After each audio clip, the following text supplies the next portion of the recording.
Hi friends, అందరికీ నమస్కారం. నేను మీ ఏటీపీ భాషను మాట్లాడుతున్నాను. నాకు ఈరోజు చాలా బాధాకరంగా ఉంది. ఎందుకంటే మన ఇండియాలో టెర్రరిస్టులు అరాచకాలు ఎక్కువైపోతున్నాయి. కళ్ళ ముందే భర్తను, కళ్ళ ముందే తల్లిదండ్రులను కోల్పోయిన వారికి ఎంత బాధ ఉంటుందో నాకు తెలుసు. కాకపోతే ప్రస్తుతం జరిగిపోయిన ఘటన కోసం మనం ఏం చేయలేం. వాళ్ళందరికీ కూడా ప్రతి ఒక్కరి తరపున, నా తరపున కూడా సానుభూతి తెలియజేస్తున్నాను.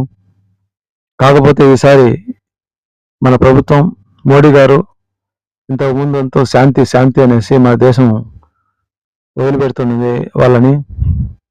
ఈసారి మాత్రం మోడీ గారు చాలా కఠినమైన నిర్ణయం తీసుకున్నారు. వాళ్ళకి వాటర్ సప్లై ఆపేశారు.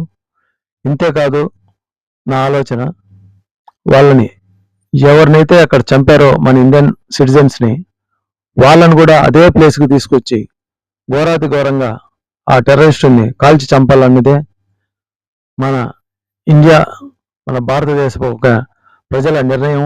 అదే నా నిర్ణయం కూడా. కాబట్టి ప్రతి ఒక్కరూ ఇది గమనించి మోడీ గారికి మెసేజ్లు చేయండి. వాళ్ళని ఘోరాతి ఘోరంగా అక్కడే కాల్చి చంపాలన్నదే నా మనవి.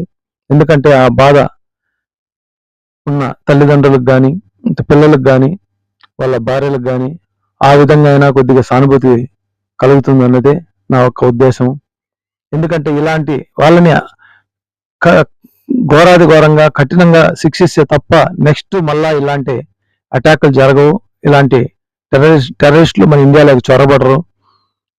ఇంకా కొద్దిగా సీరియస్గా తీసుకొని టెర్రరిస్టుల్ని ఎక్కడి నుంచి అయితే వస్తున్నారో వాళ్ళని అరికట్టాలనేది కూడా మన గవర్నమెంట్ వారికి నేను తెలియజేస్తున్నాను.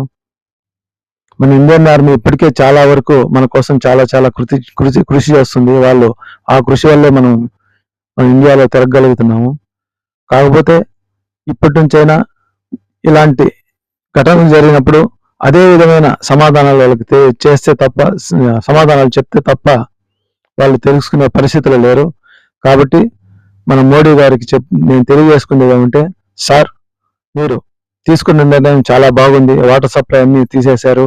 ఇంకా వాళ్ళకి ఏమేమి పోతున్నాయో అన్ని తీసేసి ఆ టెర్రరిస్టుల్ని, ఎవరైతే మన సిటిజన్స్ని చంపారో వాళ్ళని కూడా అదే ప్లేస్లోకి పట్టుకొని వచ్చి కఠినంగా శిక్షించాలనేది, వాళ్ళని కూడా అదే విధంగా ఎన్కౌంటర్ చేయాలనేది నా కోరిక. అది మీరు అమలు చేస్తారని కోరుకుంటూ మన ఇండియన్ సిటిజన్స్ తరఫున మీకు తెలియజేస్తున్నాను. నమస్కారం.